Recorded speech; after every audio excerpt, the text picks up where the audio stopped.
जय हिंद साथियों, अफेंडो परिवार में आप सभी बच्चों का स्वागत है। हमारी जो वंदे भारत सीरीज चल रही थी उसी को हम आगे बढ़ाते हुए हम क्वेश्चनों की तरफ चलते हैं। एनटीपीसी एग्जाम के लिए बेहतरीन क्वेश्चन साबित होंगे आपके एग्जाम के लिए। आइए देखते हैं हम क्वेश्चनों को। ये है पहला क्वेश्चन, देखिएगा आप सभी लोग बोर्ड की तरफ। दिया है एक कर्मचारी के वेतन में 30% की वृद्धि की गई, जिससे उसका वेतन 910 रुपए हो गया। वेतन में वृद्धि से पहले उसका वेतन कितना था?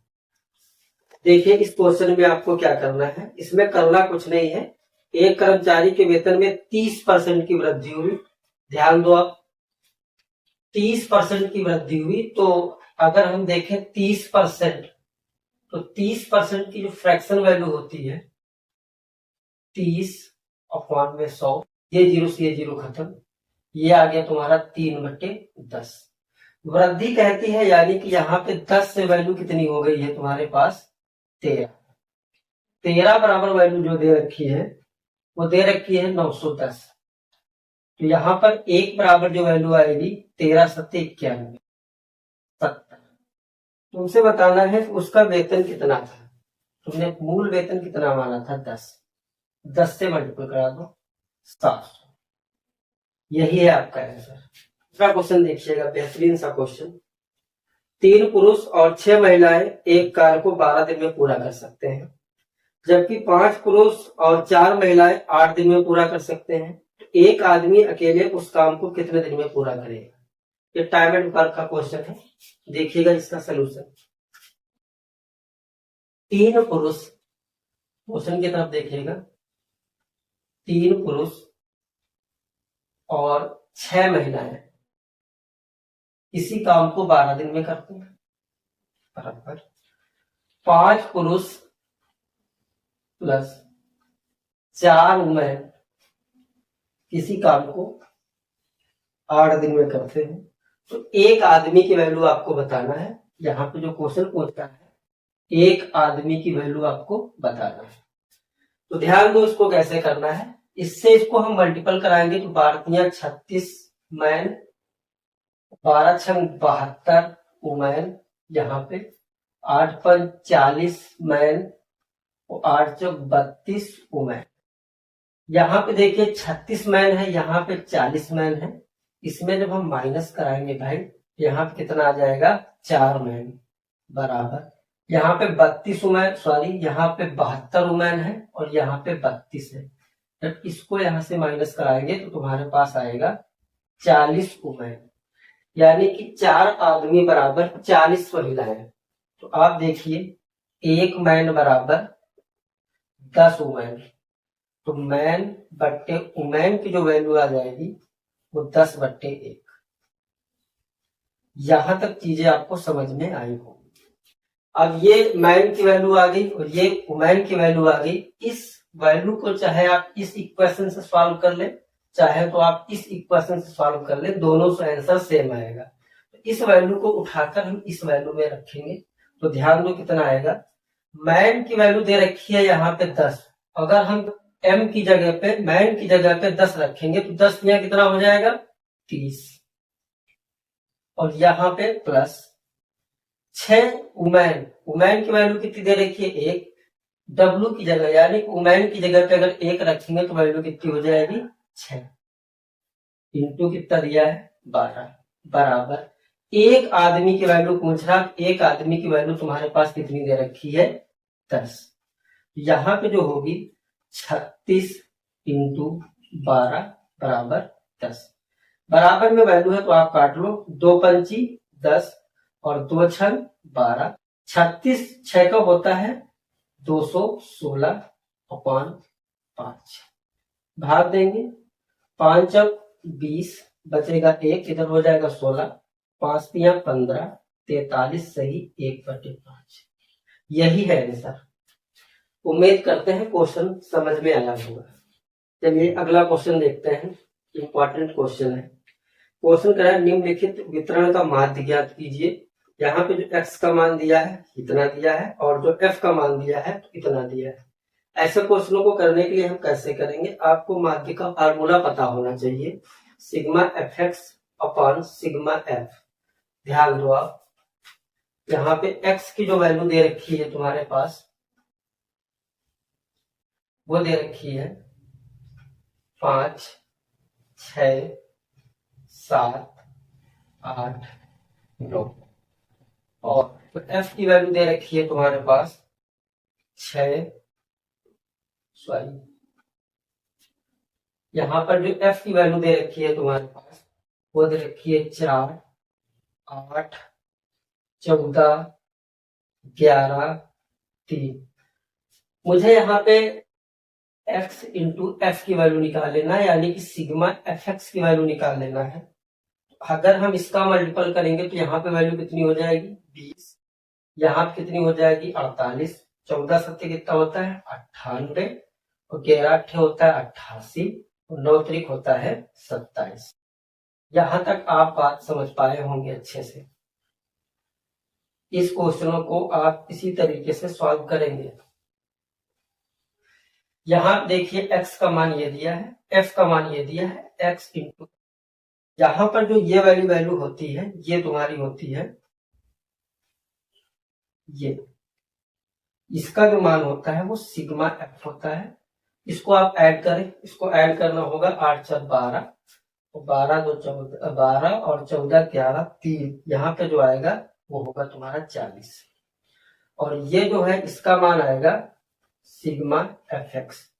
इसको आप ऐड करेंगे तो यहाँ पर जो वैल्यू आएगी 281। तुमको माध्य निकालना था तो भाई माध्य जो होता है वो माध्य बराबर होता है sigma F x upon sigma F. तो सिग्मा एफ एक्स की जो वैल्यू आई है वो 281 है और सिग्मा एफ की जो वैल्यू है वो कितनी है 40। आप इसको भाग देंगे तो 7.025 के आसपास आंसर आएगा, जो कि तुम्हारा राइट आंसर है। आप समझ पाए होंगे। करना कुछ नहीं, आपको x की वैल्यू दे रखी है, f की वैल्यू दे रखी है, x इंटू एफ आप मल्टीपल करके निकालेंगे। ये सिग्मा एफ एक्स का मान होता है, ये सिग्मा एफ का मान होता है। माध्य बराबर होता है sigma F x upon sigma F. उसके बाद ये इसकी वैल्यू टोटल ऐड किया तो 281 आया, इसको ऐड किया तो 40 आया, उसके बाद भाग दे दिया तो 7.025, यही आंसर है। आइए देखते हैं अगला सवाल, एक बेहतरीन क्वेश्चन दिया है तुम्हारे पास। यदि एक समबाहुभुज की प्रत्येक अंतःकोण की माप 144 है, अंतःकोण की जो माप दे रखी है वो 144 दे रखी है, तो इसकी भुजाओं की संख्या ज्ञात करनी है। तो इसके लिए आपको एक फार्मूला होता है जो कि आपको याद होना चाहिए। जैसे कि यहाँ पे दिया है अंतःकोण, तो समबाहुभुज के प्रत्येक अंतःकोण का जो मान होता है, यानी कि जो फार्मूला होता है आंतरिक कोण की, अगर मैं बात करूं आंतरिक कोण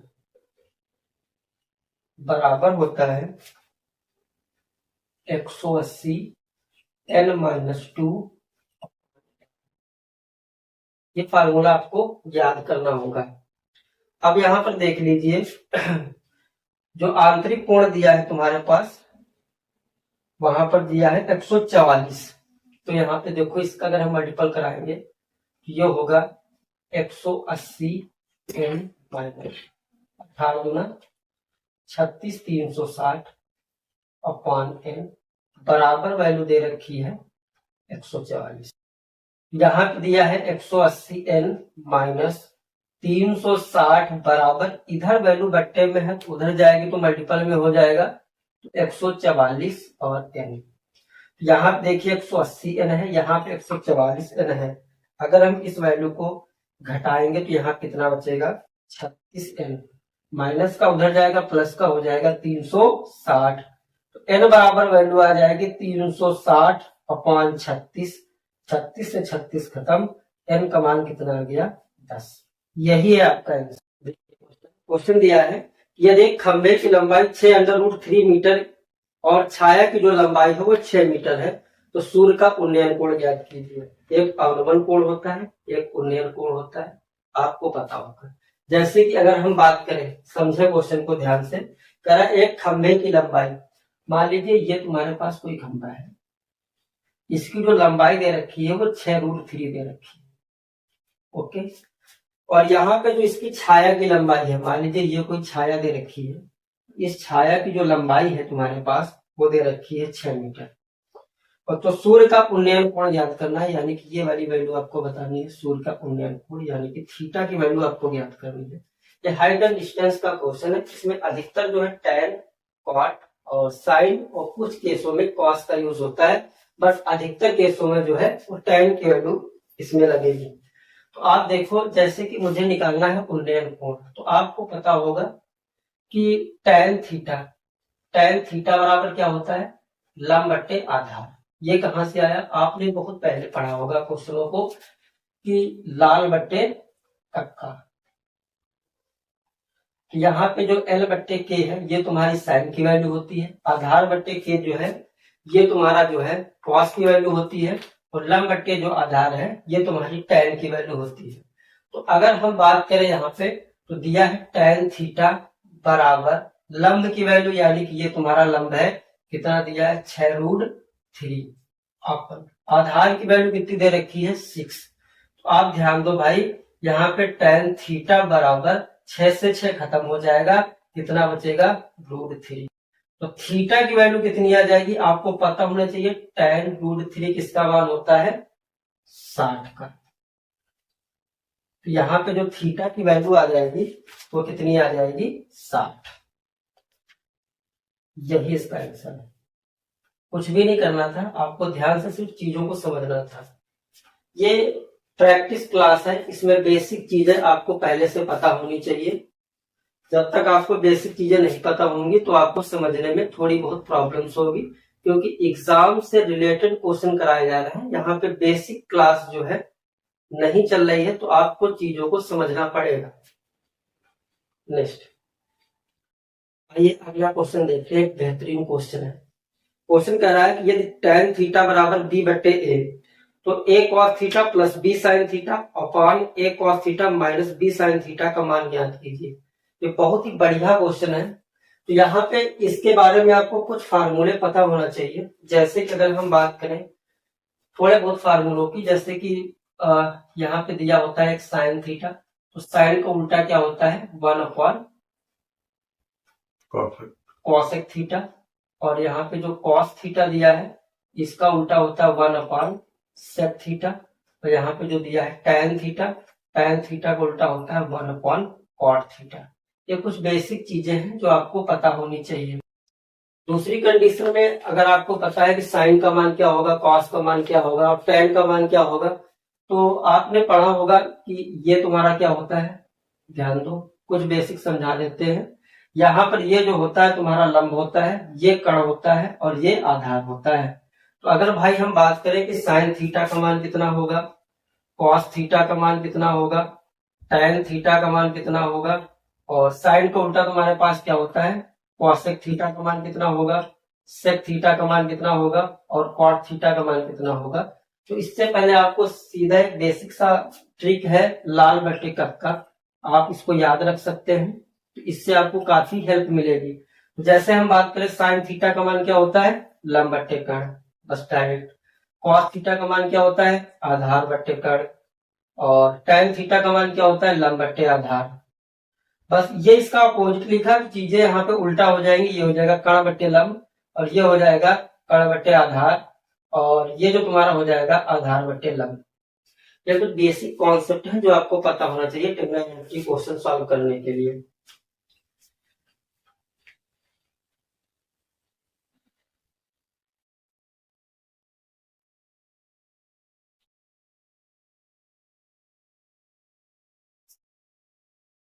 अब चलते हैं अपने क्वेश्चन पर। अगर हम बात करें कि टैन थीटा की वैल्यू जो दे रखी है यहाँ पे तुम्हारे पास, टैन थीटा की जो वैल्यू दे रखी है वो b अपॉन a दे रखा है, और तुमसे पूछ रहा है तो a cos थीटा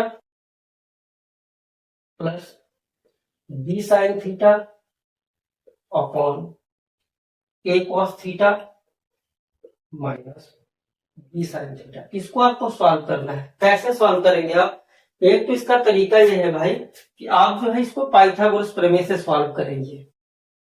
जैसे कि आपको पता है कि tan थीटा का मान होता है लंब बट्टे आधार, यहाँ पे b दिया है और यहाँ पे a दिया है और यहाँ पे आपको कर्ण निकालना है। तो कर्ण का फार्मूला पाइथागोरस प्रमेय होती है कर्ण का स्क्वायर वाला लंब का स्क्वायर प्लस आधार का स्क्वायर। बट इस क्वेश्चन को इससे भी आसान तरीके से आप लगा सकते हैं। पेपर में आप ऐसा ना करें, अगर वैल्यू बन नहीं है तो आप इसको आसान तरीके से बना सकते हैं। आपको बता दूं tan थीटा, इसका एक और फार्मूला होता है tan थीटा बराबर जो है हम वैल्यू लिख सकते हैं sin theta upon cos theta. ध्यान दो भाई। और इसी का अपोजिट tan का अगर हम बात करें cot थीटा, तो cot थीटा को हम लिख सकते हैं कि cos theta upon sin theta. चीजों को आप आराम से समझें। तो अगर हम देखें यहाँ पे तो tan थीटा बराबर sin theta upon cos theta दिया है, तो हम डायरेक्ट sin का मान मान सकते हैं b, जो कि दिया है क्वेश्चन में, और जो cos का मान मान सकते हैं वो हम मान सकते हैं b। बस आपको इस वैल्यू में इसको पुटअप कर देना है।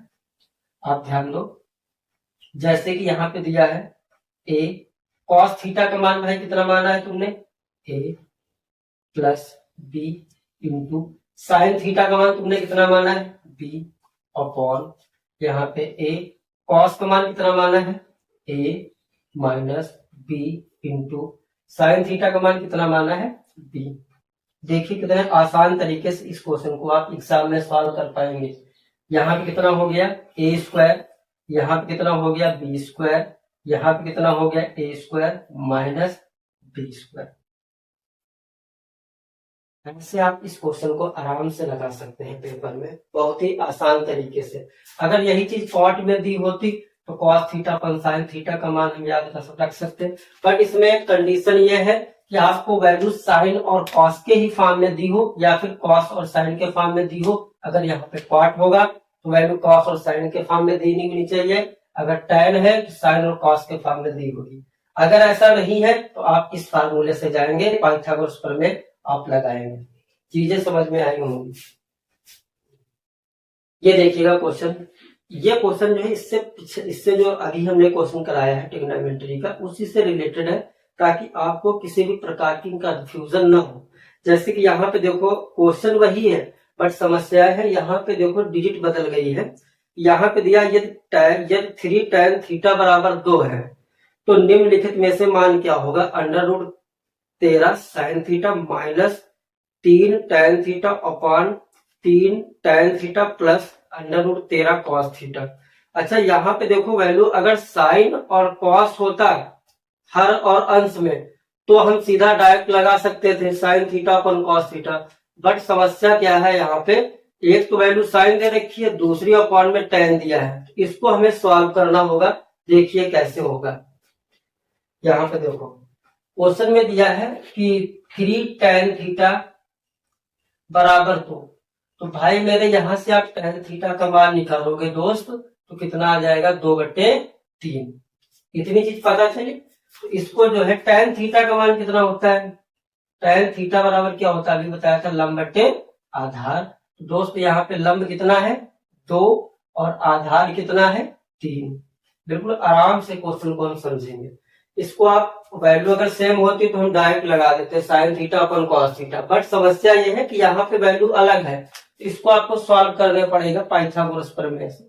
ये देखिएगा यहाँ पे तो लंब जो दिया है तुम्हारे पास 2 दिया है, आधार जो दिया है भाई मेरे 3 दिया है, कर्ण आपको निकालना होगा। तो फार्मूला होता है कर्ण स्क्वायर बराबर लंब स्क्वायर प्लस आधार स्क्वायर। यहाँ देखो कर्ण स्क्वायर लंब कितना दिया है 2, तो भाई 2 का स्क्वायर, आधार दिया है 3, तो कितना हो जाएगा 3 का स्क्वायर। तो यहाँ पे होगा कर्ण स्क्वायर बराबर ये हो जाएगा 4 और ये हो जाएगा 9। तो यहाँ पे कर्ण स्क्वायर बराबर वैल्यू कितनी आ जाएगी 13। एक बात भाई ध्यान रखो, अगर हम स्क्वायर हटाएंगे तो बगल में रूट लगेगा, तो के का जो मान हो गया √13। बात समझ में आपको आई। बस अब आपका क्वेश्चन सॉल्व हो गया। क्वेश्चन में दिया ये था कि √13 और साइन थीटा, तो साइन थीटा को भाई हम कितना लिख सकते हैं, अभी बताया था। आप इससे जा सकते हैं ln बट्टे कक्का। तो साइन थीटा आपकी वैल्यू पता होगी, साइन थीटा का मान होता है लंब बट्टे कट। बहुत ही इंपॉर्टेंट क्वेश्चन है, आपको ध्यान से समझना होगा। आपको समझा रहे हैं तो इस वजह से समय लग रहा है, बट पेपर में अगर आपकी प्रैक्टिस होगी तो आप विद इन सेकेंडों में इसको लगा सकते हैं। आगे दिया है -3 tan थीटा का मान कितना होता है, लंब बट्टे आधार, अपॉन दिया है 3 इंटू tan थीटा का मान कितना होता है, लंब बट्टे आधार, प्लस √13 इंटू cos थीटा का मान कितना होता है, आधार बट्टे। बस वैल्यू आप जो है यहां से रख दीजिए। √13 इंटू लंब का मान कितना दिया है दोस्तों, देखो यहाँ पे 2 दिया है, वो कर्ण का जो मान दिया है वो √13 दिया है, प्लस यहाँ पे √13 दिया है इंटू आधार का मान दिया है कितना 3, और कर्ण का मान कितना दिया है √13, ठीक है, अपॉन यहाँ पे जो वैल्यू दे रखी है 3 इंटू लंब का जो मान दे रखा है तुम्हारे पास वो दे रखा है 2, और आधार का जो मान दे रखा है वो दिया है 3, प्लस सॉरी यहाँ पे माइनस था, माइनस कर लेना, √13 इंटू आधार की वैल्यू कितनी दे रखी है 2, और कर्ण की जो वैल्यू दे रखी है √13। ध्यान दो क्वेश्चन को, तो यहाँ पर आप देखोगे ये 13 से ये 13 खत्म हो जाएगा अंडर में, ये अंडर से 13 से ये 13 खत्म हो जाएगा, और यहाँ पे देखिए आधार की वैल्यू दे रखी थी, लंब सॉरी था, यहाँ पे 3 गलत हो जाएगा, यहाँ पे 2 होगा। ध्यान दो, ये 3 से 3 खत्म होगा, ये 13 से 13 खत्म होगा, 2 से 2 जाएगा, कितना बचेगा 0, और यहाँ पे 2 और 2 कितना हो जाएगा, यहाँ पे दिया लंब 2 दिया है, वो आधार सॉरी यहाँ पे दिया है 3, मिस्टेक हो गया, 3 2 5, इसको आप भाग दोगे कितना आ जाएगा 0। इसमें घबराने की कोई दिक्कत नहीं, आपको सॉल्व करना पड़ेगा, ये एग्जाम का आया हुआ क्वेश्चन है, परेशान होने की कोई दिक्कत नहीं, आपको इसको 1-2 बार और देखेंगे तो आपको चीजें अच्छे से समझ में आएंगी। आइए देखते हैं क्वेश्चन नंबर अगला। क्वेश्चन दिया निम्नलिखित को हल कीजिए, 11 + 11 भागित 11 + 11 इंटू 11 - 11 क्वेश्चन मार्क। बेहद आसान क्वेश्चन है, आप इसको विद इन सेकंड में सॉल्व कर सकते हैं। बोर्ड मास आपको पता होना चाहिए, बोर्ड मास के तरीका ये होता है कि अगर हम देंगे सबसे पहले क्या करना होगा, भाग, फिर गुणा, फिर प्लस, फिर माइनस, ठीक है। तो देखो यहाँ पे दिया है 11 + 11 भागित 11 + 11 इंटू 11 - 11। ध्यान दो, तो मुझे सबसे पहले क्या देना होगा भाई, भाग, 11 + 11 को 11 से भाग देंगे 1 बचेगा, प्लस उसका मल्टीपल होगा कितना होगा 121 - 11। तो बस यहाँ पे वैल्यू आप ऐड कर लीजिए, देखिएगा ये 121 + 1 कितना हो गया 122, 122 और 11 आप ऐड कर लीजिए, 122 और 11 कितना हो जाएगा 133, और 133 - 11 आप इसको लेस करेंगे तो भाई कितना आएगा 122। यही आंसर है। आपको सबसे पहले क्या करना था, भाग, भाग के बाद गुणा, गुणा के बाद प्लस, प्लस के बाद माइनस, ऐसे ही आप कर सकते थे। आइए अगला क्वेश्चन देखते हैं। क्वेश्चन दिया है कि एक राशि को 12% प्रतिवर्ष साधारण ब्याज की दर से निवेश करने पर 5 वर्ष बाद 4140 रुपए का ब्याज प्राप्त होता है, ठीक है, यानी कि ब्याज मिला तुमको 4140। तो निवेश की गई राशि ज्ञात करनी है, यानी आपको निवेश की गई राशि पी का मान आपको पता करना है। ध्यान दो, अच्छा ये साधारण ब्याज का क्वेश्चन है, तो साधारण ब्याज तुमको पता होना चाहिए फार्मूला, SI बराबर क्या होता है PRT इंटू 100, बट इसको आप रेट इंटू टाइम से भी लगा सकते हैं, क्योंकि पेपर में इतना समय तो होता नहीं है आपके पास एग्जाम हॉल में कि इसको बेसिक तरीके से फार्मूले से लगाया जाए। तो अगर जितना आसान तरीके से आप लगाएंगे उतना ही समय आपका बचेगा। यहाँ पे देखिए, अगर हम रेट इंटू टाइम से इसको लगाएंगे, रेट इंटू टाइम अपॉन 100, ये जो क्वेश्चन हम करा रहे हैं इन क्वेश्चन को अपने हिसाब से 1 या 2 बार देख करके इनको सॉल्व करने की कोशिश करें, पेपर में आपको बहुत हेल्प मिलेगी।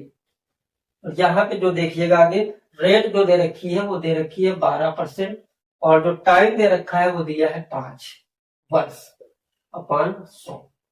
तो यहाँ पे देखो भाई 12 पंचे कितना हो गया 60, और ये कितना आ गया 100, ये 0 से ये 0 खत्म, 2 तियां 6 और 2 पंची 10, कितना आ गया, 2 पंची 10, 3/5। तो जो ये तुम्हारा होता है भाई, ये तुम्हारा होता है SI और ये तुम्हारा होता है P। यानी कि 5 रुपए आपने बैंक में जमा किया, 3 रुपए आपको ब्याज मिला। तो ध्यान दो, यहाँ पर जो वैल्यू दे रखी है, ब्याज दिया है आपके पास कितना, 4140। आपके पास ब्याज कितना दिया है, 3। तो 3 की वैल्यू जो दे रखी है वो दे रखी है 4140। एक बराबर वैल्यू कितनी आएगी, आप इसको काटें, 3 करना 3, यहाँ पे बचेगा 1, हो जाएगा 11, और 3 तरह का कितना होगा, 9, बचेगा 2, और 3 24 और 0। पी निकालना था तो 5 से मल्टीपल करा दो दोस्त। तो 0, 8 5 40 का 0, हासिल लगे 4, और 5 दिया 15, 15 4 होता है 19, 5 1 6। यही आंसर है। देखिएगा आप कितने आसान तरीके से क्वेश्चन को सॉल्व कर पाएंगे। ये देखिए अगला एक बेहतरीन सा क्वेश्चन। क्वेश्चन लिया है, रघु अपनी 16 वर्ष की पुत्री के नाम एक योजना में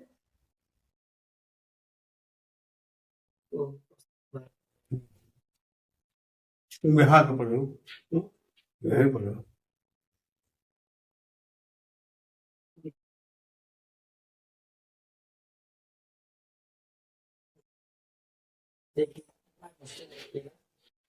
कह रहा है कि रघु अपनी 16 वर्ष की पुत्री के नाम एक योजना में 5 लाख रुपए का निवेश करता है, ठीक है, जिसमें वार्षिक आधार और गणनीय 5% वार्षिक ब्याज दर पर चक्रवृद्धि ब्याज का भुगतान किया जाता है। पुत्री की 18 वर्ष होने पर कुल प्राप्त राशि क्या होगी। बहुत ही शानदार क्वेश्चन है, आप इसको आराम से लगाएं। देखिए एक बार वैल्यू कितनी दे रखी है, 16 वर्ष, ओके, उसके बाद 18 वर्ष, कुल 18 वर्ष। आप देखोगे 16 वर्ष और 18 वर्ष डिफरेंट कितने का है, 2 वर्ष का। यानी कि मुझे वैल्यू कितनी बार निकालनी होगी, 2 साल तक। तो आप इसको देखिए 5%, हमें सिर्फ और सिर्फ रेट से मतलब होता है चक्रवृद्धि ब्याज में। 5% की जो भाई फ्रैक्शन वैल्यू होती है वो कितनी होती है, 1/20।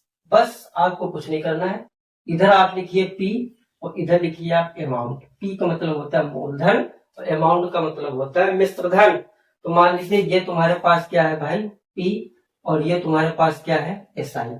तो भाई एक चीज आपको पता होगी, अगर P प्लस SI अगर आपको आपस में जोड़ देंगे तो आपको क्या मिल जाएगा, अमाउंट, यानी कि मिश्र धन। तो यहाँ पे देखो P जो तुम्हारे पास था 20, अगर P 20 था, एक साल में अगर P 20 था, तो अमाउंट भाई कितना हो गया, यदि वैल्यू इसमें जुड़ जाएगी तो कितना हो जाएगा, 21।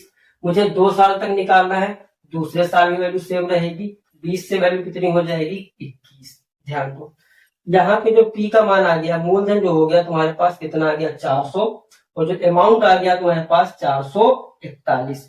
तो भाई देखो यहाँ पे ये जो मान होता है, ये तुम्हारा होता है P, और ये जो होता है ये तुम्हारे पास होता है अमाउंट। ध्यान दो, बहुत ही इंपॉर्टेंट क्वेश्चन। और इनका जो अंतर है दोस्त, ये 41, ये तुम्हारे पास क्या होता है, CI। सारी चीजें आपको पता हो जाएंगी एक ही लॉजिक से। यहाँ पे P देखिए, मूलधन दिया है 400 और अमाउंट जो दिया है वो दिया है 441, जो चक्रवृद्धि ब्याज दिया है वो तुम्हारे पास दिया है 41। तो जो क्वेश्चन तुमसे पूछ रहा है आप उस वैल्यू को निकाल दो, चाहे यहाँ से P पूछे, चाहे अमाउंट पूछे, चाहे चक्रवृद्धि ब्याज पूछे, सारी चीजें तो आपको पता ही है। अब देखो क्वेश्चन में यहाँ पे दिया है कि P का मान दिया है उसने, P का मान दे रखा है 400 बराबर दे रखी है वैल्यू 000, ठीक है। तो ये 0 से और ये 0 यहाँ पे खत्म हुआ, तो यहाँ पे 4 का नम 4 और 4 का नम 4, यहाँ पे बचेगा कितना, 1, 4 दूनी 8, बचेगा 2, 4 पंचे 20, ओके। 1250 की वैल्यू यहाँ पे आ गई है, इनटू आपको क्या निकालना है, जो निकालना है आप आराम से सॉल्व कर दें। यहाँ पे वैल्यू किसकी निकालनी है, 441। यहाँ पे पुत्री का चक्रवृद्धि ब्याज निकालना है भाई, यहाँ पे आप 41 से इसको मल्टीपल कर दीजिए।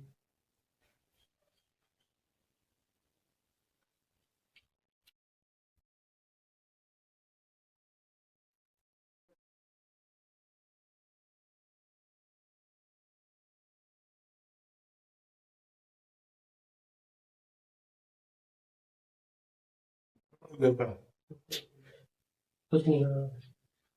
एक तरफ टूट गया तो जोड़ दी।